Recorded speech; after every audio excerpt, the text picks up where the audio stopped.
안녕하세요. 저는 요즘 우리 남편 덕분에 정말 효녀가 된 것 같습니다. 왜냐고요? 우리 자상하고도 섬세한 남편은 저뿐만 아니라 제 친정엄마한테도 신경을 써줍니다. 친정엄마가 어디 아프시다고 하면 바로 병원으로 모시고 가지고 뭐 먹고 싶다고 저에게 얘기를 해서 남편에게 말을 하면 남편이 바로 알아듣고 바로 음식점을 예약을 하고 그럽니다.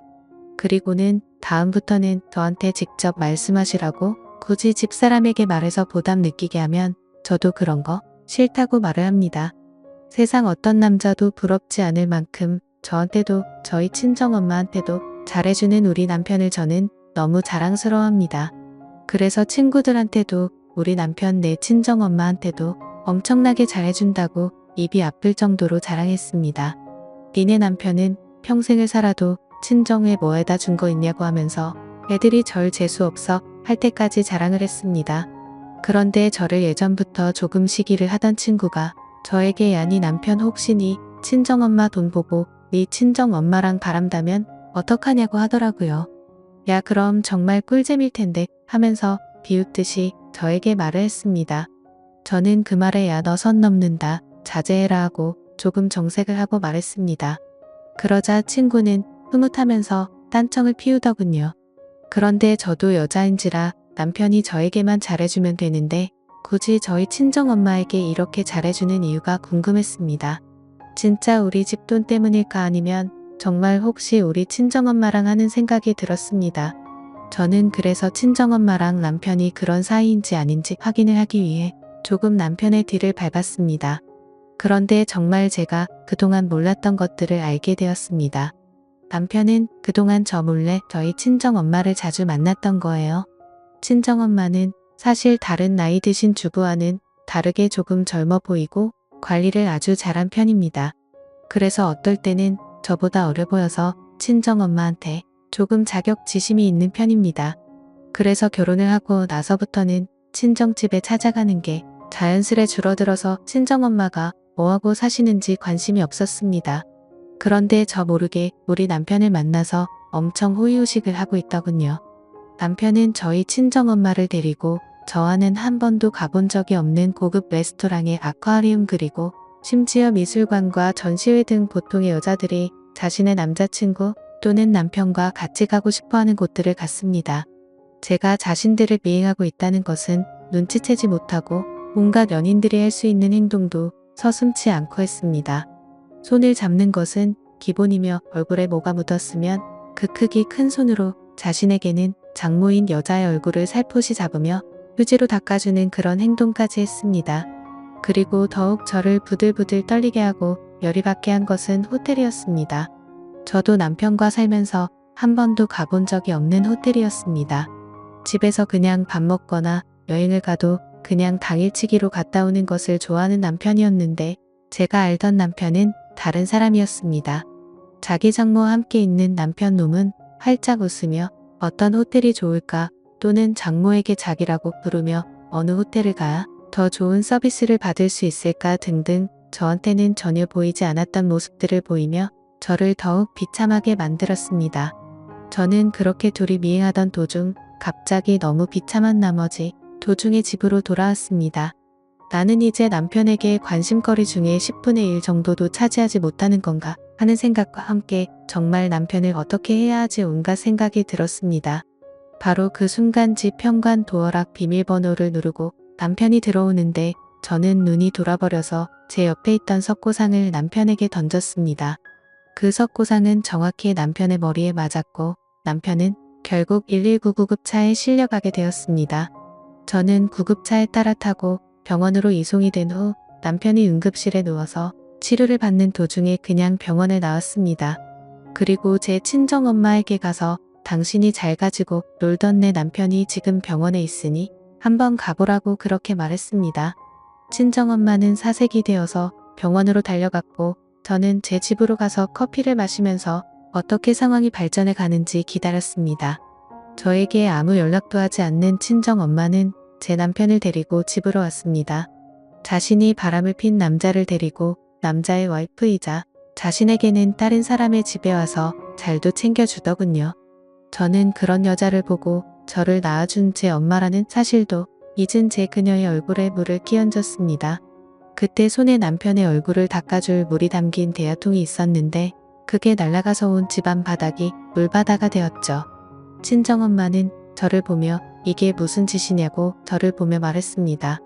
저는 제 친정엄마에게 얼굴에 철판을 깔아도 유분수지 딸이 떡하니 앞에 앉아있는데 딸의 남편하고 그렇게 바람을 피냐고 그러자 그 순간 친정엄마는 저를 노려보던 눈빛이 조금 흔들리더군요.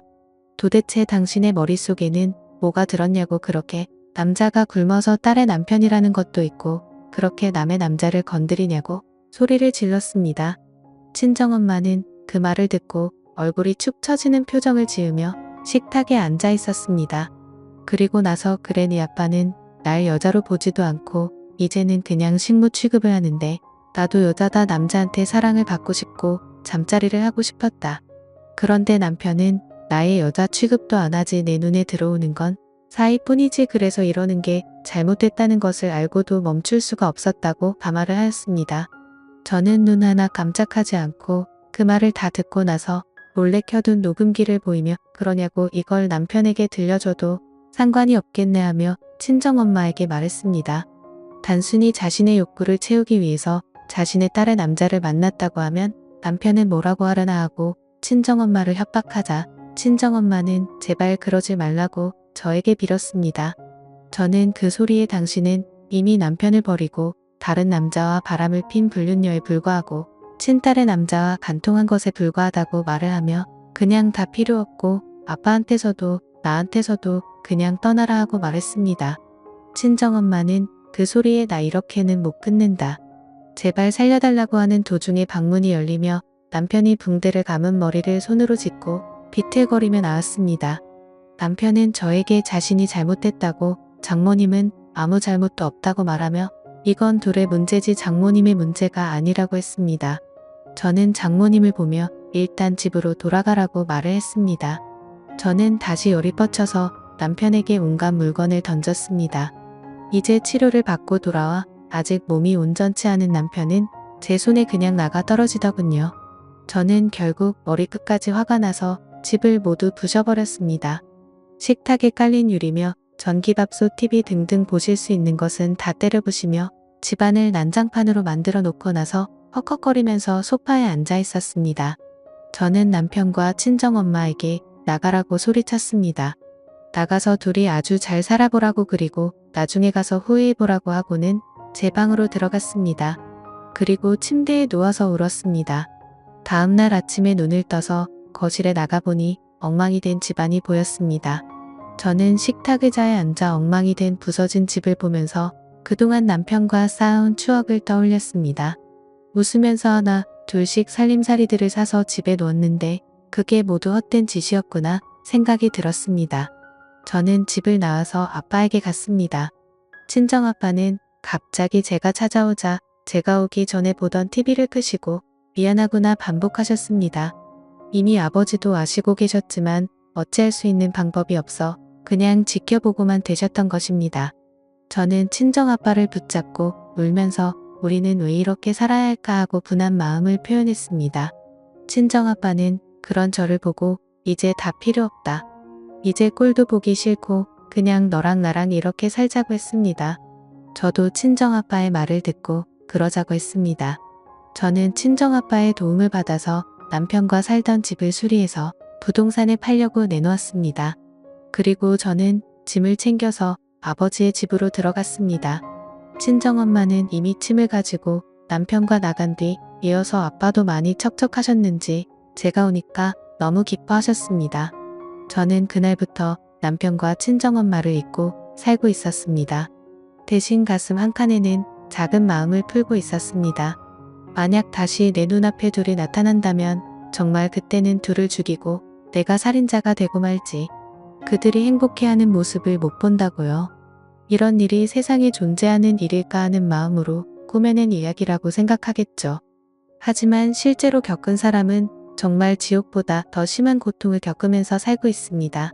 여러분은 이런 일을 겪지 않으셨으면 하는 마음과 함께 여러분에게 조언을 드립니다. 여러분의 가정은 여러분들이 지키는데 가장 좋습니다. 제 사연 들어주셔서 감사합니다.